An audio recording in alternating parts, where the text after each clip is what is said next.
Hello dear children. Today we are going to learn the next language function.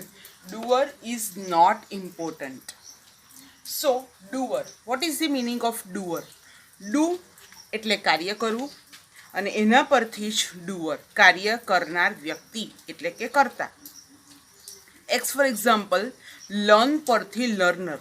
Learn is the verb and learner is the subject. Okay. So learn પરથી learner, speak પરથી speaker, write પરથી writer, read પરથી reader, walk પરથી walker, run પરથી runner. તો આ રીતે જે ક્રિયાપદ પરથી જે કર્તા બનાવવામાં આવે છે, નાઉન બનાવવામાં આવે છે, સબ્જેક્ટ બનાવવામાં આવે છે, તે જ રીતે ડુઅર, ડુ એટલે કાર્ય કરવું અને કાર્ય કરનાર વ્યક્તિ એટલે doer. Doer is not important. Doer is not important means in which sentences doer is not important? Yes, passive construction. Active voice and passive voice. Active voice ની અંદર કર્તાનું મહત્વ હોય છે, જ્યારે પેસિવ વોઇસ ની અંદર કર્મનું મહત્વ હોય છે. Where there is the importance of object rather than subject, at there we can use the language function name is doer is not important. Clear? Doer is not important. It is also called as passive construction. We may also call it passive construction. કે જ્યાં આપણે passive વોઇસના વાક્યો જોવામાં આવે અને એ passive વોઇસના વાક્યોની અંદર પણ ક્રિયા થયેલી હોય. શું થયેલી હોય? ક્રિયા.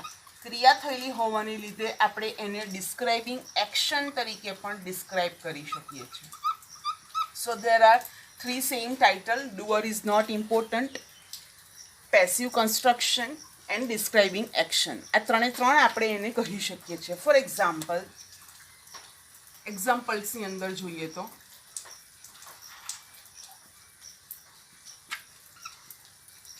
a letter is written by me. કાગળ મારા દ્વારા લખાયો છે. સી, તો અ લેટર ઓબ્જેક્ટ છે, મી અહીંયા સબ્જેક્ટ તરીકે છે, ઇઝ અહીંયા ટુ બીનું રૂપ છે અને રિટર્ન એ અહીંયા V3 છે. તો આ પેસિવ કન્સ્ટ્રક્શન થઈ. એની અંદર હંમેશા એક વસ્તુ યાદ રાખવાની કે ક્રિયાપદની આગળનો જે શબ્દ હોય, જો એ સબ્જેક્ટ હોય તો એમાં સબ્જેક્ટનું મહત્ત્વ છે, અને જો અહીંયા ઓબ્જેક્ટ હોય, ક્રિયાપદની આગળ જો એ ઓબ્જેક્ટ હશે તો એની અંદર ઓબ્જેક્ટનું મહત્ત્વ છે. ઓબ્જેક્ટનું મહત્ત્વ છે means doer is not important. So active કન્સ્ટ્રક્શનની અંદર આપણને જોવા મળશે તો ત્યાં કોનું મહત્ત્વ છે? ડુઅરનું ઇમ્પોર્ટન્ટ છે. અને જ્યાં પેસિવ કન્સ્ટ્રક્શન છે ત્યાં ડુઅરનું ઇમ્પોર્ટન્ટ નથી.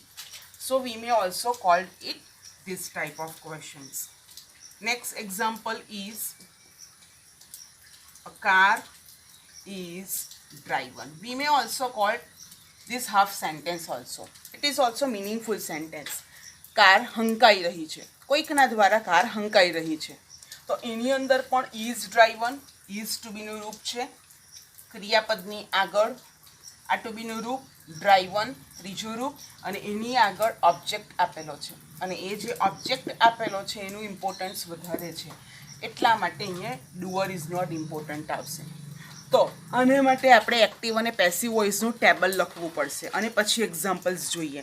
તો હવે પછી આપણે નોટબુકની અંદર આ પોઈન્ટ ટાઇટલ લખી દીધા પછી બે ટેબલ્સ બનાવીશું, એક્ટિવ વોઇસ અને પેસિવ વોઇસ. અને એ જ સેમ ટેબલ જ્યારે આપણે નેક્સ્ટ લેક્ચરની અંદર એક્ટિવ પેસિવ વોઇસ કરીએ ત્યારે એ રૂલ્સનું ટેબલ આપણને કામ આવશે. સો it is very essential for the learning of active voice and passive voice.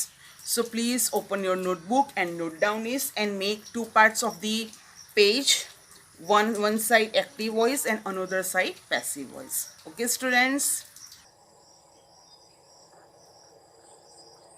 Okay. વ્યક્તિઓ કોઈ પણ કાર્ય એટલે કે ક્રિયા કોઈ પણ સમયે એટલે વર્તમાનમાં, ભૂતકાળમાં કે ભવિષ્યકાળમાં કોઈ પણ સમયે કરે ત્યારે अथवा तेनी अंदर कर्तरी प्रयोग, कर्तरी अथवा तो कर्मणी एटले के एक्टिव अथवा तो पेसिव नो प्रयोग बेमांथी एकनो प्रयोग हशे जोवा मळे त्यारे क्रिया थई छे एवुं कहेवाय।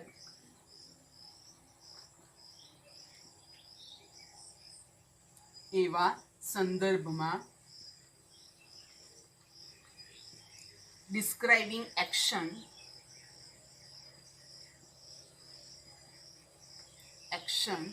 આવી શકે જેથી નીચેના જે આપણે નિયમો અત્યારે લખવાના છે સમજવાના છે એ નીચેના નિયમો જે લેંગ્વેજ એલિમેન્ટ્સ છે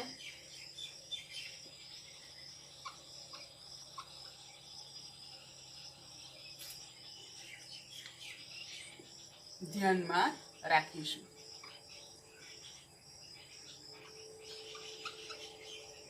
અને જો આપણે પરીક્ષાના સંદર્ભમાં વાત કરીએ તો ભલે ને એક્ટિવ વોઇસના વાક્યો પણ એક્શનમાં આવતા હોય પણ મુખ્યત્વે પેસિવ વોઇસના વાક્યો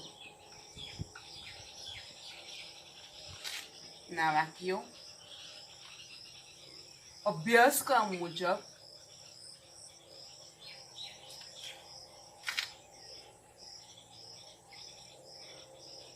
ખૂબ જ મહત્વના રહેશે।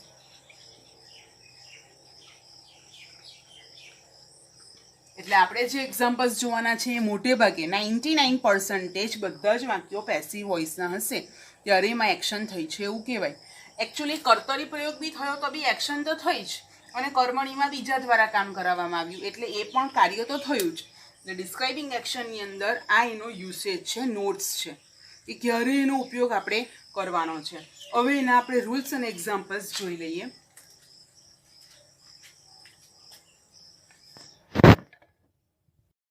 લેંગ્વેજ ફંક્શનની અંદર આપણે ડિસ્ક્રાઇબિંગ એક્શન જોતા હતા તો એની અંદર રૂલ્સ અને એક્ઝામ્પલ્સ જોઈ લઈએ।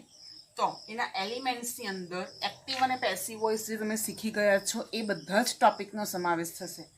3 સિમ્પલ કાઢો, 3 કન્ટિન્યુ, 3 પરફેક્ટ, ત્યાર પછી કન્ટિન્યુ અને પરફેક્ટ બંને એમાં પેસિવ વોઇસ નહીં આવશે તો એ બધા ટોપિક, ત્યાર પછી મોડેલ ઓક્સિલરી સિમ્પલ અને પરફેક્ટ બંને એટલે એક્ટિવ અને પેસિવ જેટલા વાક્યોનું થાય ને એટલા બધા જ આપણે અહીંયા એલિમેન્ટ્સ અહીંયા જોવાના છે કારણ કે એક્શનની અંદર આવે છે એટલા માટે। અને પછી આપણે એના એક્ઝામ્પલ્સ જોઈ લઈએ। તો સિમ્પલ પ્રેઝન્ટ ટેન્સની અંદર પહેલાં તો શું આવશે તો કે જ્યારે કોઈ પણ વાક્યની અંદર ક્રિયાપદનું મૂળ રૂપ આપેલું હોય એટલે કે શું હોય એને બેઝ વર્બ। બેઝ વર્બને આપણે અહીંયા V1 તરીકે ઓળખાવીશું। બેઝ વર્બને જ V1 કહેવાય। વાક્યની અંદર જ્યારે આપેલું હશે ત્યારે આપણે એનું પેસિવ શું કરી દઈશું તો કે am is are plus past participle જેને આપણે V3 તરીકે ઓળખાવીશું। V1 એટલે કે ક્રિયાપદનું મૂળ રૂપ, પાસ્ટ ફોર્મ એટલે કે V2 અને પાસ્ટ પાર્ટિસિપલ ભૂતકૃદંતનું રૂપ એટલે V3। તો આ રીતે આની અંદર આવશે। આનું એક્ઝામ્પલ જોઈએ તો જો એક્ઝામ્પલની અંદર રાઇટ આપેલું છે અથવા તો રાઇટ્સ છે બેમાંથી એક આપેલું છે તો એનું શું થશે તો કે ઓબ્વિયસલી આ રૂલ્સ છે એટલે એમ ઇઝ આર પ્લસ એનું પાસ્ટ પાર્ટિસિપલ એટલે રાઇટ અને રાઇટ્સનું પાસ્ટ પાર્ટિસિપલ થશે રિટર્ન। આ એનું એક્ઝામ્પલ થયું। તો આ રીતે કોઈ પણ વાક્ય જો અહીંયા આપેલું હોય તો એને આ રીતે દર્શાવી શકાય। દાખલા તરીકે એવું હોય આઈ રાઇટ અ લેટર તો એનો પેસિવ બનશે a letter is written by me. તો આ રીતે આ બંને જ વાક્યો આપેલા હોય ને આવી રીતે કોઈ પણ એક વાક્ય આપ્યું હોય આઈ રાઇટ અ લેટર તો તમે એને ઓળખાવી શકો કે હા આ એક્ટિવનું છે, સાદા વર્તમાનકાળનું છે પણ આખરે અંતે એમાં ક્રિયા થાય છે। આઈ રાઇટ અ લેટર અંદર ક્રિયાપદ છે, અંદર એક્ટિંગ પાર્ટ છે। So it is conclude as in describing action. એક્શનની અંદર એનો સમાવેશ થાય છે। ત્યાર પછી આપણે આની અંદર જ સાદા વર્તમાન કાળની અંદર જ જો બીજી પેટર્ન જોઈએ તો બીજી પેટર્નની અંદર ડુ અને ડઝ જો વાક્યની અંદર ક્વેશ્ચન માર્ક તરીકે આપેલા હોય અને થોડા અંતર પછી ક્રિયાપદનું મૂળ રૂપ હોય ડુ યુ નો મી, આવી રીતે કોઈ પણ વાક્ય હોય ડુ અથવા ડઝ, તો ક્વેશ્ચન માર્ક છે તો તમારે ગભરાઈ જવાની જરૂર નથી. એનું પેસિવ પણ તમારે આ રીતે જ બનાવી દેવાનું રહેશે. એન ઇઝ આર પ્લસ જે વાક્યની અંદર આપેલા હોય એ શબ્દો તમારે સબ્જેક્ટ તરીકે લખવાના છે અને આ રીતે V3 લખવાનું છે. બરાબર છે બાળકો? હવે એના એક્ઝામ્પલ રૂપે આપણે જોઈ લઈએ. તો એક્ઝામ્પલની અંદર જો અહીંયા ડુ આપેલું છે અને મૂળ રૂપ તરીકે રાઇટ આપેલું છે, ડુ અથવા તો ડઝ, અને ક્વેશ્ચન માર્ક છે, તો તમારે કઈ રીતે લેવાનું છે? એમ ઇઝ અને આર, ડુ અને ડઝ નીકળી જશે અને તેની જગ્યાએ અહીંયા રાઇટ આપેલું છે એટલે આપણે એનું ત્રીજું રૂપ બનાવી દઈશું અને એ થશે રિટર્ન. એક્સ્ટ્રા વર્ડ્સ હોય તો તે લખવાના છે અને આગળનો ટોપિક એ રીતે ચાલશે. ત્યાર પછી આ એક્ઝામ્પલ કમ્પ્લીટ થયું, સેકન્ડ રૂલ્સ કમ્પ્લીટ થયો. હવે વાક્યની અંદર નકાર આપેલું હોય એટલે કે વાક્યમાં ડોન્ટ આપેલું હોય, ડઝન્ટ આપેલું હોય અને ત્યાર પછી વાક્યમાં V1 આપેલું હોય, બરાબર, ત્યારે એનું ચેન્જ શું થાય? તો કે જે સેમ તમે કરો છો તે પ્રમાણે વાક્યની વચ્ચે હોવાને લીધે એમ, ઇઝ અથવા આર એ તો તમારું આવવાનું છે. પ્લસ અહીંયા નોટ તમારે લખવાનું રહેશે અને V3 નો ઉપયોગ કરવાનો છે. એના એક્ઝામ્પલના રૂપે જોઈએ આપણે તો કદાચ એવું આપેલું હોય કે ડોન્ટ રાઇટ અથવા તો ડઝન્ટ રાઇટ, તો તમારે એનું જ્યારે પેસિવ બનાવો ત્યારે તમારે શું બનાવી શકો તમે? એમન્ટ, ઇઝન્ટ અથવા આરન્ટ. જે સબ્જેક્ટ હોય તે પ્રમાણે તમારે લખવાનું રહેશે.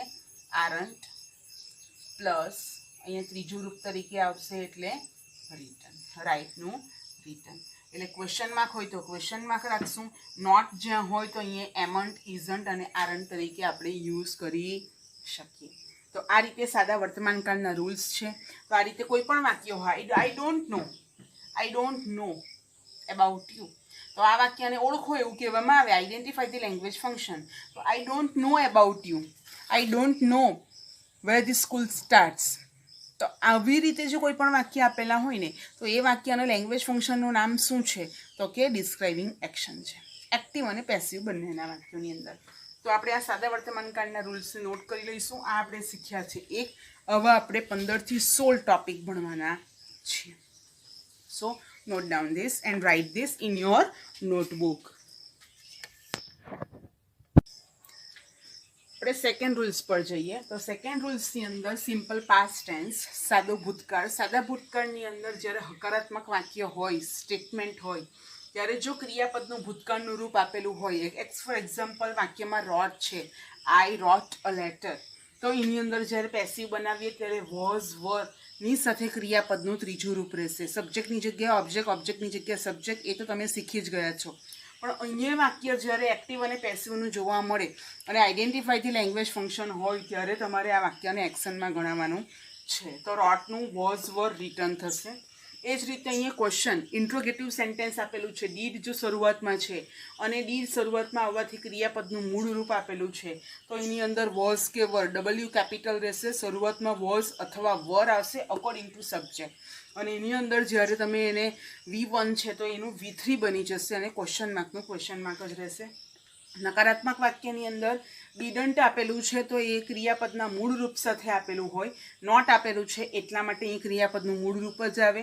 ડીડ આપ્યું છે આગળ, એ સપોર્ટિંગ વર્બ તરીકે નકારાત્મક વાક્ય છે તો એ નોટ પણ અહીંયા જ રહેશે અને ત્યાર પછી ક્રિયાપદનું ત્રીજું રૂપ આ રીતે રાઇટનું રિટર્ન બનશે. નોટ તો અહીંયા તમારે રાખવું જ પડશે. તો આ રીતે આ સેકન્ડ રૂલ્સ છે. હવે આપણે થર્ડ પોઈન્ટ જોઈએ, the simple future tense.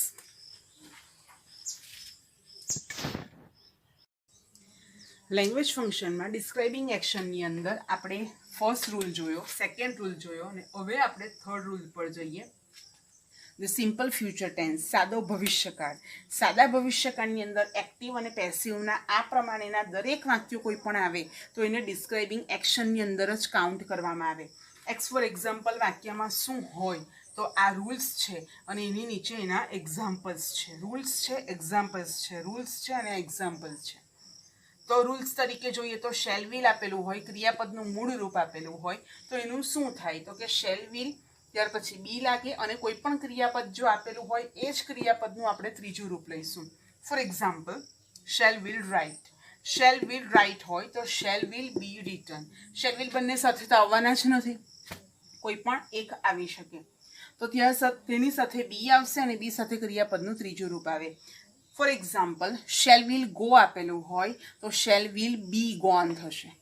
Shell will do આપેલું હોય તો શેલ વિલ બી ડન થશે. તો આ રીતે વાક્યની અંદર કોઈ પણ એવા વાક્ય આપેલા હોય તો આપણે એને ડિસ્ક્રાઇબિંગ એક્શનમાં કાઉન્ટ કરી શકીએ. અને આપણે વાત કરી તે પ્રમાણે પેસિવના જ વાક્યો મોટે ભાગે એક્શનમાં આપણને પરીક્ષામાં પૂછાય છે. ક્યાં તો મેચ મેકિંગ કરવાના, મેચ એ વિથ બી, જોડકા જોડો એમાં પૂછાય, અથવા તો સેન્ટેન્સ ઇનકમ્પ્લીટ હોય તો એને કમ્પ્લીટ કરો એવું પૂછાય, અથવા તો ડાયલોગ પેટર્નમાં પૂછાય. એ રીતે અહીંયા વાક્યની અંદર ઇન્ટ્રોગેટિવ સેન્ટેન્સ છે તો શેલ વિલ જો શરૂઆતમાં એસ કેપિટલ ડબલ્યુ કેપિટલ તરીકે આવે, ક્રિયાપદનું મૂળ રૂપ આવે, તો તમે જ્યારે એને પેસિવ બનાવો છો ત્યારે શેલ વિલમાં એસ ડબલ્યુ કેપિટલની સાથે શેલ વિલ જે સબ્જેક્ટ આપેલો છે તે બી અને ક્રિયાપદનું ત્રીજું રૂપ કોઈ પણ લાગશે. આ રાઇટનું રિટર્ન થશે. તે રીતે અહીંયા એની જગ્યાએ કોઈ પણ ક્રિયાપદો તમને વાક્યમાં જોવા મળે તો એનું તમારે ક્રિયાપદનું ત્રીજું રૂપ કરવાનું રહેશે. એ રીતે અહીંયા નકારાત્મક વાક્ય આપેલું છે શેન્ટ વોન્ટ. તો શેન્ટ વોન્ટની સાથે ક્રિયાપદનું જો મૂળ રૂપ આપેલું છે તો એનો પેસિવ થતાં બી પ્લસ ક્રિયાપદનું ત્રીજું રૂપ થશે. તો આ સાદો ભવિષ્યકાળનો રૂલ્સ છે. ત્યાર પછી હવે આપણે સિમ્પલ મોડેલ ઓક્સિલરીઝ જોઈ લઈએ. એટલે can, could, shall, should, will, would એ જે આવે છે એ આપણે નંબર પર જોઈ લઈએ. તો so note down this number 3, rule number 3 and next rule number 4.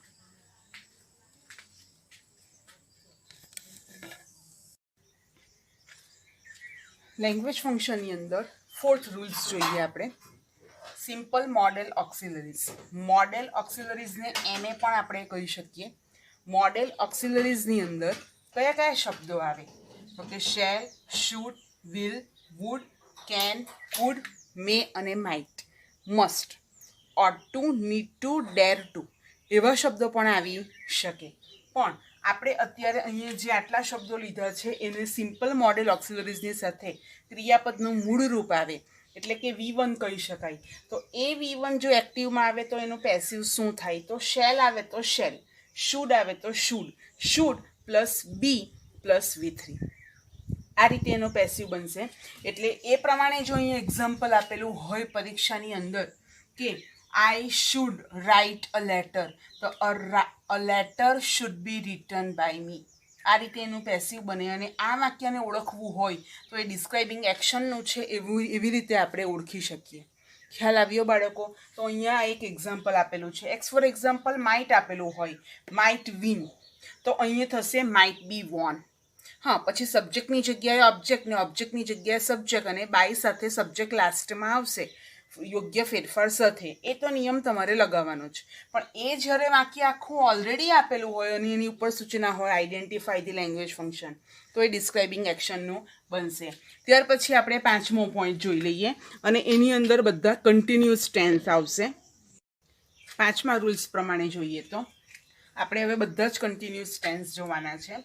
તો ધી પ્રેઝન્ટ કન્ટિન્યુઅસ ટેન્સ, ચાલુ વર્તમાનકાળ. ચાલુ વર્તમાનકાળની અંદર આપણે જોઈએ 3 જે કાળો છે એની અંદર જો ચાલુ કાળ લેવા હોય તો દરેકના ટુ બીના રૂપો આવશે, ક્રિયાપદ આવશે અને આઈએનજી આવશે એક્ટિવની અંદર. અને પેસિવની અંદર જે તે જરૂરી હોય એ સબ્જેક્ટ પ્રમાણે એનું ટુ બીનું રૂપ આવશે જે તે કાળનું. એમ ઇઝ, આર, વોઝ, વર અથવા શેલ બી, વિલ બી.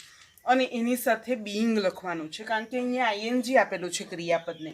ક્રિયાપદ સાઈડ પર રહેશે પણ જે આઈએનજી વાળું છે એની અંદર આપણે બીઈંગ લખી દઈશું અને જે ક્રિયાપદ સાદું રહ્યું એને ત્રીજા રૂપમાં લઈશું કારણ કે પેસિવ વોઇસ આવે એટલે ક્રિયાપદ હંમેશા ત્રીજું રૂપ જ આવે. તમે કોઈ પણ ટોપિકમાં જોઈ શકો. પેસિવ વોઇસ આવે ક્વેશ્ચન ઇન્ટ્રોગેટિવ હોય, નેગેટિવ હોય, અફર્મેટિવ હોય, સ્ટેટમેન્ટ હોય, any question it is. But with that passive voice the verb's position is in third form in past participle. તો સાદો ચાલુ વર્તમાન કાળની અંદર એમ ઇઝ આર રાઇટિંગ જો આપેલું છે તો તેનું પેસિવ થશે એમ ઇઝ આર બીઇંગ પ્લસ ક્રિયાપદનું ત્રીજું રૂપ પાસ્ટ પાર્ટિસિપલ, જેને V3 પણ કહી શકીએ આપણે. એ જ રીતે આપણે જોઈએ તો ચાલુ ભૂતકાળ. ચાલુ ભૂતકાળની અંદર તો ભૂતકાળના ટુ બીના રૂપો વોઝ અને વર છે. તો વોઝ અને વર સાથે જો ક્રિયાપદને આઈએનજી લાગે છે તો એના રૂલ પ્રમાણે વોઝ અને વર સાથે બીઇંગ પ્લસ ક્રિયાપદનું ત્રીજું રૂપ આવશે. વોઝ અને વર કઈ રીતે લગાવવાના છે? એક્ટિવમાં દાખલા તરીકે અહીંયા આઈ હોય અને પાછળ અહીંયા લેટર્સ હોય, લેટર્સ, તો એ લેટર્સ બહુવચન થયું, તો એ આપણે પેસિવમાં અહીંયા આગળ આવતા વર આવશે. Letters were being written by. આ રીતે આપણે ધ્યાન રાખીશું કે વોઝ કે વર. એક્ટિવમાં વોઝ આવ્યું એટલે પેસિવમાં પણ વોઝ જ આવે એવું જરૂરી નથી. એ સબ્જેક્ટનો ઓબ્જેક્ટ અને ઓબ્જેક્ટને સબ્જેક્ટની પોઝિશન પર લઈ જઈએ ને પછી જ આપણે વોઝ કે વર લગાવી શકીએ. 3 3 કાળોની અંદર યોગ્ય ટુ બીના રૂપો એ રીતે લાગશે. ત્યાર પછી આપણે જોઈએ આપણે ચાલુ ભવિષ્યકાળ. આટલું આપણે નોટ ડાઉન કરી લઈશું. 7મા પોઈન્ટ પર જઈએ આપણે ચાલુ ભવિષ્યકાળ. ચાલુ ભવિષ્યકાળમાં તમે અહીંયા જોઈ શકો છો કે શેલ વિલ સાથે ક્રિયાપદમાં બી આવે અને ક્રિયાપદને આઈએનજી લાગેલું છે. તો શેલ વિલ એ પણ મોડેલ ઓક્સિલરીઝ છે, સહાયકારક ક્રિયાપદો કહી શકાય. અહીંયા એનો ઉપયોગ ટુ બીના રૂપો તરીકે થયો છે. ભવિષ્યકાળના ટુ બીના રૂપો શેલ અને વિલ છે. તો જ્યારે આપણે ચાલુ ભવિષ્યકાળ દર્શાવવાનો હોય ત્યારે એનું કન્સ્ટ્રક્શન આ રીતે આવશે. પણ passive is not possible. Why passive is not possible? દાખલા તરીકે આવતા વીકમાં હું અંગ્રેજીની પરીક્ષા આપી રહ્યો હોઈશ. આવતા વીકમાં હું અંગ્રેજીની પરીક્ષા આટલા વાગ્યે 9 વાગ્યે આપી રહ્યો હોઈશ. જો એવું વાક્ય છે તો એની અંદર ગુજરાતી ભાષામાં આ એક્ટિવનું વાક્ય છે. તો ગુજરાતી ભાષામાં પેસિવનું પણ વાક્ય બની તો શકે છે કે આવતા વીકમાં સવારે 9 વાગ્યે પરીક્ષા મારા દ્વારા અપાઈ રહી હશે. તો પરીક્ષા આપણે આગળ લઈ આવીએ અને મારા દ્વારા પાછળ લઈ જઈએ તો એ વાક્યની અંદર પેસિવ ઇઝીલી બને છે. પણ it is not possible change from active into passive. It is not possible in English language only. Why it is? Because we need be, being or been. 3 શબ્દમાંથી એક શબ્દ આપણને જોઈએ. બી, બીન અથવા બીઇંગ. તો આ 3માંથી એક પણ શબ્દ એક્ટિવમાં જો આવી જાય તો આપણે પેસિવમાં એને લખી ન શકીએ.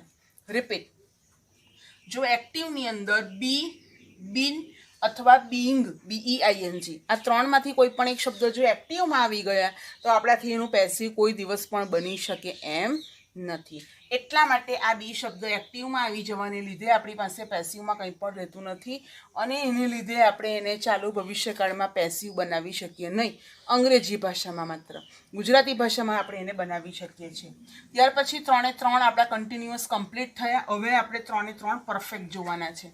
તો આની અંદર પણ આ વાક્ય આપેલું હોય તો એને ડિસ્ક્રાઇબિંગ એક્શનમાં જ ગણાય. આપણે અત્યારે ડિસ્ક્રાઇબિંગ એક્શન કરી રહ્યા છે અને એની સાથે પણ ટેન્સીસના નિયમો અને એક્ટિવ પેસિવ વોઇસના નિયમો પણ આપોઆપ અંદર આવે જ છે. એટલે આપણે એકવાર એનું રિવિઝન પણ કરી લઈએ. હેવ હેઝ આવશે. બીજો એક પોઈન્ટ પરફેક્ટની અંદર એક માસ્ટર કી યાદ રાખવાની કે પરફેક્ટ ટેન્સ આવ્યો ને તો ક્રિયાપદનું હંમેશા ત્રીજું રૂપ એક્ટિવમાં જ આવી જાય. પરફેક્ટ ટેન્સ આવ્યો એટલે એનું રૂપ એક્ટિવની અંદર જ એનું V3 આવશે. એ તમારે યાદ રાખવાનું. હેવ હેઝની સાથે ક્રિયાપદનું ત્રીજું રૂપ જ આવે. એક્ઝામ્પલના રૂપે જોઈએ તો હેવ હેઝની સાથે અહીંયા રિટર્ન આપેલું છે. ત્યારબાદ એનું પેસિવ જો બનાવવું હોય તો માત્ર તમારે એક જ વર્ડ એડ કરવાનો છે. હેવ હેઝ તો છે જ, પરફેક્ટ ટેન્સ છે એટલે, અને એનું પાસ્ટ પાર્ટિસિપલ પણ અહીંયા છે જ, માત્ર બીન વર્ડ એડ કરવાનું છે. એક્ઝામ્પલના રૂપે જોઈએ તો હેવ હેઝ, બીન અને રિટર્ન. તો આ રીતે ખાલી બીન વર્ડ એડ કરવાથી તમારે વાક્ય બની જશે. ક્રિયાપદનું ત્રીજું રૂપ લખવાની કોઈ પણ અહીંયા જરૂર રહેતી નથી. તો આ પરફેક્ટ ટેન્સ થયો. બાળકો, ડિસ્ક્રાઇબિંગ એક્શનની અંદર જોડકા જોડો એવું પૂછાય તો એની અંદર કોઈ પણ પ્રકારના આપણે અહીંયા 16 પ્રકાર કરીશું. તો એ 16 પ્રકારમાંથી કોઈ પણ પ્રકારનું એક વાક્ય આપેલું હોય તો એ ધ્યાનમાં રાખવાનું. અને મોટે ભાગે ડિસ્ક્રાઇબિંગ એક્શનમાં પેસિવના જ વાક્યો આવે છે.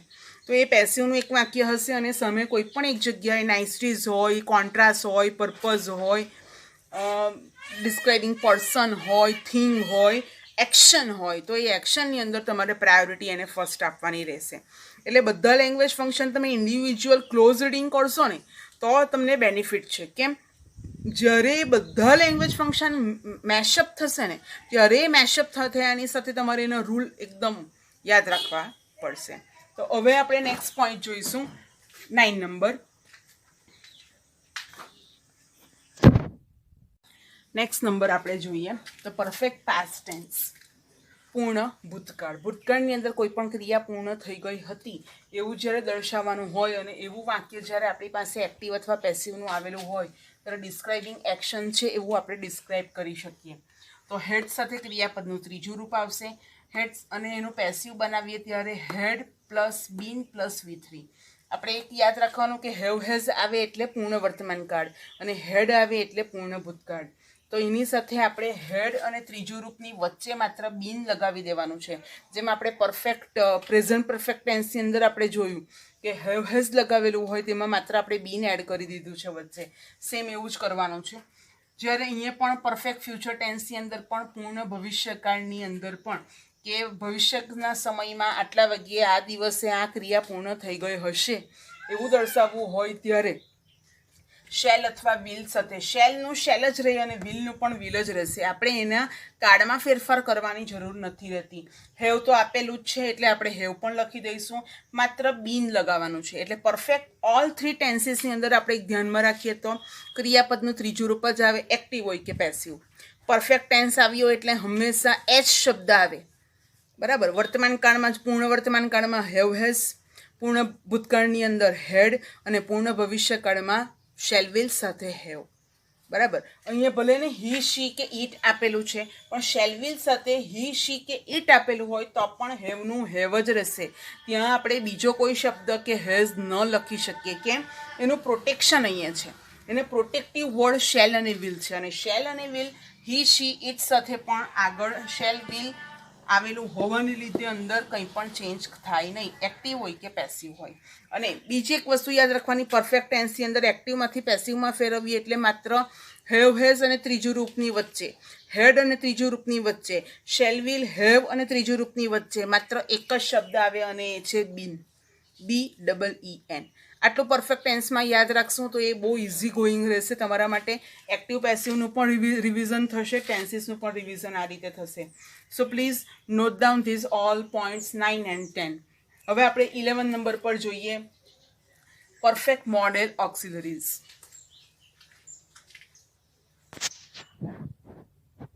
નેક્સ્ટ 11 નંબર પર જોઈએ તો આપણે પરફેક્ટ મોડેલ ઓક્સિલરીઝ. બધા ત્રણે ત્રણ પરફેક્ટ જોયા. પરફેક્ટમાં આપણે વાત કરી કે એચ આવે છે, મીન્સ હેવ અહીંયા આવે છે. તેમ અહીંયા એક્ટિવની અંદર પણ પરફેક્ટ આવે એટલે ત્રીજું રૂપ આવે, એ પણ આપણે ધ્યાનમાં રાખીશું. અને મોડેલ ઓક્સિલરીઝ આપણે જાણીએ છીએ કે મોડેલ ઓક્સિલરીઝ કયા કયા છે તો કે shall, should, will, would, can, could, may, might, must. આના સિવાય પણ ઓટ ટુ, નીડ ટુ અને ડેર ટુ એને પણ આપણે મોડેલ ઓક્સિલરીઝ ગણાવી શકીએ. પણ અત્યારે આપણા સિલેબસ પ્રમાણે આપણે ઓટ ટુ, નીડ ટુ અને ડેર ટુ લીધા નથી. તો એ મોડેલ ઓક્સિલરીઝ એટલે સપોર્ટિંગ વર્બ્સ, સબ્જેક્ટને સપોર્ટ કરે, સહાયકારક ક્રિયાપદો જેને આપણે ગણાવી શકીએ. તો એની અંદર પરફેક્ટ આવે ત્યારે તમારે હેવ એક્ટિવમાં જ લખી દેવાનું રહેશે અને એક્ઝામ્પલ તરીકે ક્રિયાપદનું ત્રીજું રૂપ લેવાનું છે અને એ રહેશે રિટર્ન.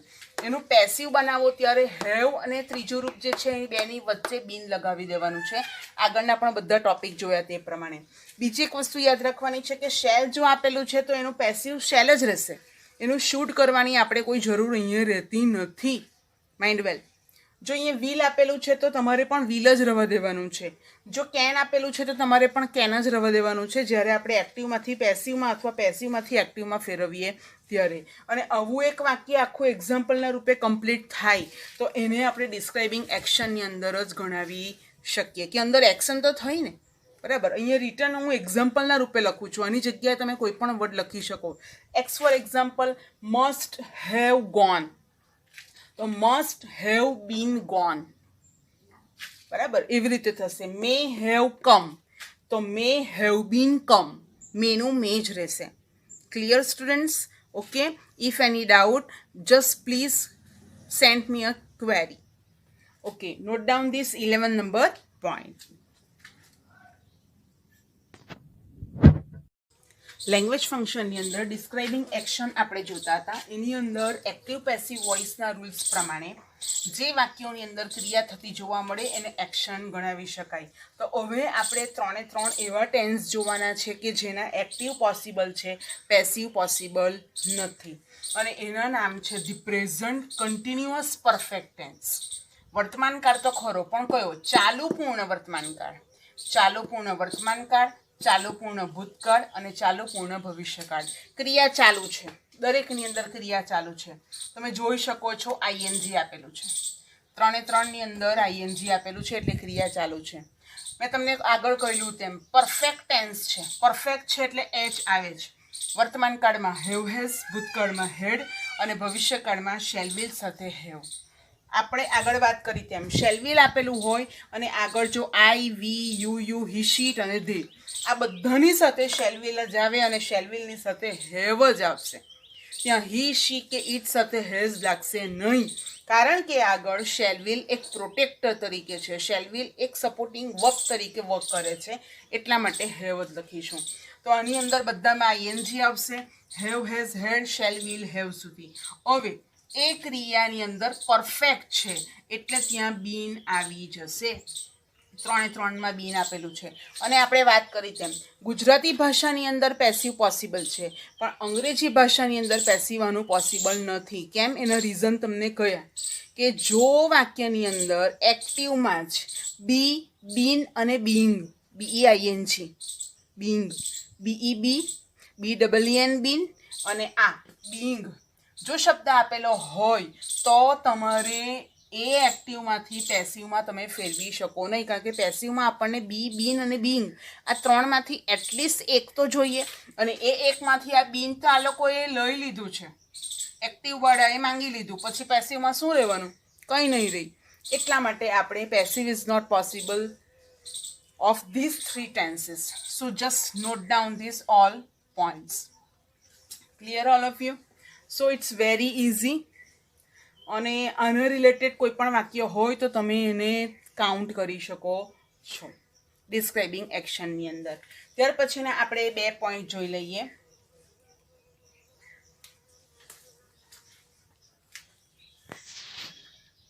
ડિસ્ક્રાઇબિંગ એક્શનની અંદર આપણે 15મો પોઈન્ટ જોઈએ તો એને કહેવાશે પ્રેઝન્ટ પાર્ટિસિપલ, વર્તમાન કૃદંત, જેમાં પરફેક્ટનેસ પણ હોય, પરફેક્ટ પાર્ટિસિપલ જેવું કંઈ. હેવિંગ પ્લસ ક્રિયાપદનું ત્રીજું રૂપ. વાક્યની શરૂઆતમાં જ હેવિંગ શબ્દ આવે કે having receive your letter I call you. જેવો તારો કાગળ મને મળ્યો છે તેવો તરત જ મેં તને ફોન કર્યો. બરાબર. Having return my homework I played. જેવો મેં મારું હોમવર્ક કમ્પ્લીટ કર્યું કે હું તરત જ રમવા ગયો. તો એની અંદર 2 ક્રિયા જોવા મળે. વાક્યની વચ્ચે કોમા હોય, હેવિંગ વાક્યની શરૂઆતમાં હોય, એની એક્ઝેક્ટ બાજુમાં ક્રિયાપદનું ત્રીજું રૂપ જ આપેલું હોય, હેવિંગ રિટર્ન, અને પછી કર્તાની સાથે આખું વાક્ય હોય, કોમા હોય, કોમા પછી બીજું અધૂરું એક ગૌણ વાક્ય હોય. તો મુખ્ય વાક્ય અને ગૌણ વાક્ય એ 2 બનીને એક કમ્પ્લીટ ક્લોઝ બને છે, જેને આપણે વર્તમાન કૃદંત પણ કહી શકીએ. પેસિવની અંદર માત્ર એક શબ્દ એની 2ની વચ્ચે આપણે એડ કરશું શરૂઆતમાં જ, હેવિંગ અને ત્રીજું રૂપ, એ 2ની વચ્ચે આપણે બીન શબ્દ એડ કરવાથી એને પેસિવ બનશે. એટલે બાળકો તમને હેવિંગવાળું કોઈ પણ વાક્ય પૂછાય કે having seen your video I wrote the whole video, the whole PDF file. જેવો મેં તમારો વિડીયો જોયો કે તરત જ મેં આખી PDF ફાઇલમાંથી બધા પોઈન્ટ્સ કવર કરી લીધા, લખી લીધા. તો અહીંયા એકી સાથે પરફેક્ટ ટેન્સની અંદર 2 ક્રિયાઓ બની. વર્તમાન સમયની અંદર અત્યારે જ થોડી વાર પહેલાં જ એ ક્રિયા પૂર્ણ થઈ ગઈ, એટલે એને પરફેક્ટ પણ કહી શકીએ આપણે પ્રેઝન્ટની અંદર. તો એવા વાક્યો જ્યારે તમને જોવા મળે ત્યારે એને ડિસ્ક્રાઇબિંગ એક્શન તરીકે આપણે કાઉન્ટ કરશું. ત્યાર પછીનો આપણો જે 15મો પોઈન્ટ નોટ કરી લેજો. અને ત્યાર પછી આપણે 16મો પોઈન્ટ નોટ કરી લઈએ કે જેનું નામ છે ઇમ્પરેટિવ સેન્ટેન્સીસ. ઇમ્પરેટિવ સેન્ટેન્સ એટલે વાક્યની શરૂઆત મૂળ ક્રિયાપદથી જોવા મળે, અને મૂળ ક્રિયાપદથી જ્યારે એ શરૂઆત જોવા મળે ત્યારે એ બેઝ વર્બને તમારે કેવી રીતે લેવાના છે એને આપણે જોઈએ. તો ઇમ્પરેટિવ સેન્ટેન્સીસ આપણે બધા કાર્ડ જોયા, અને પછી એક્ટિવ પેસિવ વોઇસમાં આ છેલ્લો પોઈન્ટ છે. ત્યાર પછી એવા કોઈ પણ પોઈન્ટ નથી કે જેનું એક્ટિવનું પેસિવ બનાવી શકીએ. તો આ લિસ્ટ ખૂબ જ સારા અક્ષરે કલરફુલ પેનથી પણ તમે લખી શકો છો. બોર્ડની એક્ઝામની અંદર માત્ર બ્લુ પોઈન્ટ પેનનો જ ઉપયોગ થાય છે અને તમને કહ્યું છે function means what. You should learn first rules and then implement into examples. So imperative sentence ની શરૂઆત પહેલા બેઝ વર્બથી થશે એના રૂલ્સ પ્રમાણે. બેઝ વર્બ એટલે V1 આવશે અને એનું શું થશે તો કે એનું શું થાય તો કે તમારે યુ લખી દેવું પડે. You are requested two plus V1. બરાબર. એ જ રીતે you are ordered to plus base verb. You are commanded એટલે order કરતા પણ વધારે strict plus base verb. Then you are instruct એટલે સૂચનાઓ આપવી plus base verb. You are suggested to plus base verb. આ રીતે એના રૂલ્સ છે. કોઈ પણ બેઝ વર્બ આપેલું હોય તો આમાંથી તમારે સિલેક્ટ કરવાનું કે આમાં કઈ ફિલિંગ્સ આવે. વિનંતી હોય તો રિક્વેસ્ટ લખાય, ઓર્ડર્ડ હુકમ હોય તો ઓર્ડર્ડ લખવાનો. એના હુકમ કરતાં પણ વધારે માલિકી દર્શાવાતી હોય અને ફરજિયાતપણે તમારે કરવું હોય, દાખલા તરીકે કોઈક માલિક એના સર્વન્ટને કહે, કોઈ કેપ્ટન એના આર્મી મેનને કહે, સોલ્જર્સને કહે, તો તે બધા કમાન્ડની અંદર આવશે. ઇન્સ્ટ્રક્ટેડ એટલે સૂચનાઓ આપવી અને સજેસ્ટેડ એટલે સૂચનો આપવા, સલાહ આપવી. એડવાઇઝડ પણ કોઈક વાર આવી શકે છે એટલે એડવાઇસ પણ નોટ રાખવું. હવે એના એક્ઝામ્પલની અંદર આપણે જોઈએ તો જો આવું આપેલું હોય તો give me a glass of water. દાખલા તરીકે એવું આપેલું છે અહીંયા, give me a glass of water. તો એનું આપણે પેસિવ બનાવીએ તો શું થાય તો કે you are requested. અહીંયા આ પેસિવ ફોર્મ આવી ગયું છે એટલા માટે આપણે હવે જે ક્રિયાપદ લખવાના give એને આપણે એક્ટિવની પેસિવની અંદર મૂળ રૂપમાં જ રાખશું. You are requested to give. આ રીતે આખું વાક્ય બનશે, give me a glass of water. બરાબર. હવે બીજું કોઈ એની અંદર પેસિવ વાક્ય બની શકે નહીં. બરાબર. આપણે આની અંદર આવવું જોઈએ. ફાયર આવું આપેલું હોય તો ફાયર એટલે સળગાવ. બરાબર. ફાયર એટલે અહીંયા શૂટ, તો એ કમાન્ડરે ઓર્ડર કર્યો તો એ કમાન્ડેડ આવશે. તો કે યુ આર કમાન્ડેડ, કમાન્ડ તમને આપવામાં આવ્યો, કમાન્ડેડ ટુ ફાયર, ગોળી છોડો. બરાબર. શૂટ, તો એ રીતે તમને ઓર્ડર કમ્પ્લીટ કરવામાં આવ્યો છે. સ્ટેન્ડ અપ, તો આ સ્ટેન્ડ અપ તમને કંઈ પ્રેમથી કહેવામાં નહીં આવે, ઊભો થા. બરાબર. એને ઓર્ડર કહેવામાં આવે એટલે અહીંયા શું બનશે આ વાક્યનું સ્ટેન્ડ અપ એવું કહેવામાં આવે તો એનું પેસિવ બને યુ આર ઓર્ડર્ડ. ઓર્ડરની ફિલિંગ અંદર છે એટલે ટુ સ્ટેન્ડ અપ. આ ટુ સાથે હંમેશા ક્રિયાપદનું બેઝ વર્બ આવશે, એ ધ્યાનમાં તમારે રાખવું પડે.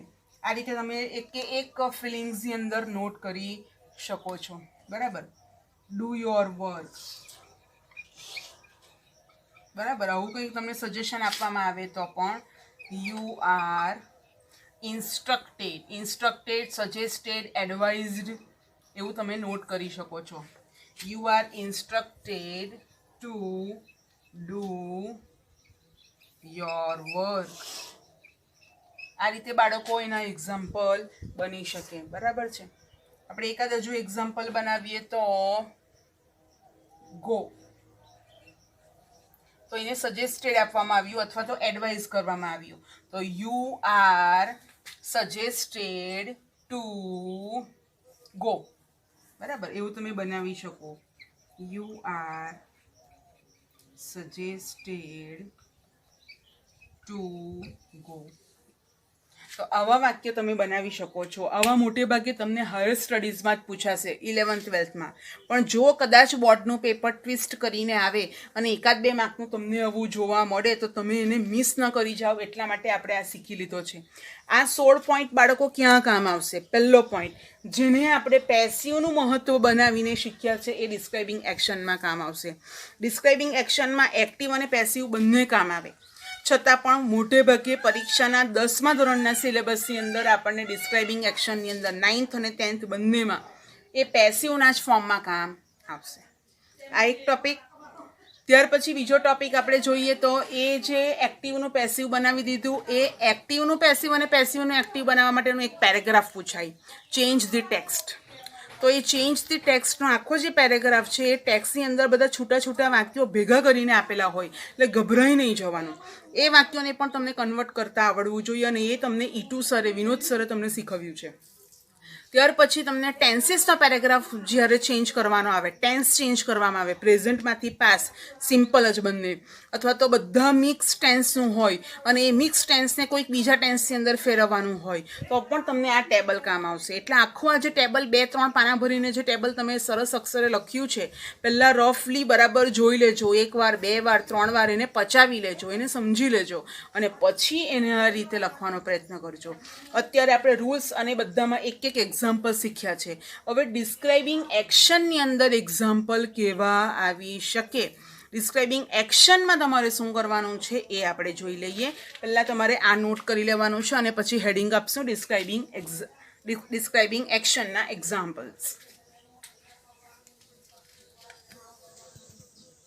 ત્યાર પછી આપણે બાળકો એક્ઝામ્પલ્સ જોઈ લઈએ. તો ડિસ્ક્રાઇબિંગ એક્શનની અંદર મેં તમને કહ્યું તેમ એક્ટિવ અને પેસિવ બંનેના જ વાક્યો આવે, પણ આપણે મોટે ભાગે પરીક્ષા સંદર્ભની અંદર જોઈએ તો પેસિવના જ વાક્યો આપણને જોવા મળશે. કઈ રીતે પૂછાય, શું છે એ જોઈ લઈએ આપણે. તો વાક્ય આપેલું છે, a letter is written by me, કાગળ મારા દ્વારા લખાયો. તો આ વાક્ય અમને ઓળખવું હોય તો એમાં contrast, purpose, result, describing person, inquiry as nature, તમે જેટલા લેંગ્વેજ ફંક્શન ભણી ગયા એની અંદર કયું છે એ વિચારીને તમારે જોવાનું છે. તો આની અંદર એક્શન થાય છે ઇઝ રિટન, એટલા માટે એ એક્શનનું વાક્ય ગણાવી શકો તમે, કારણ કે એની અંદર આ પેસિવનું ક્રિયાપદ આપેલું છે ઇઝ રિટન, એટલા માટે.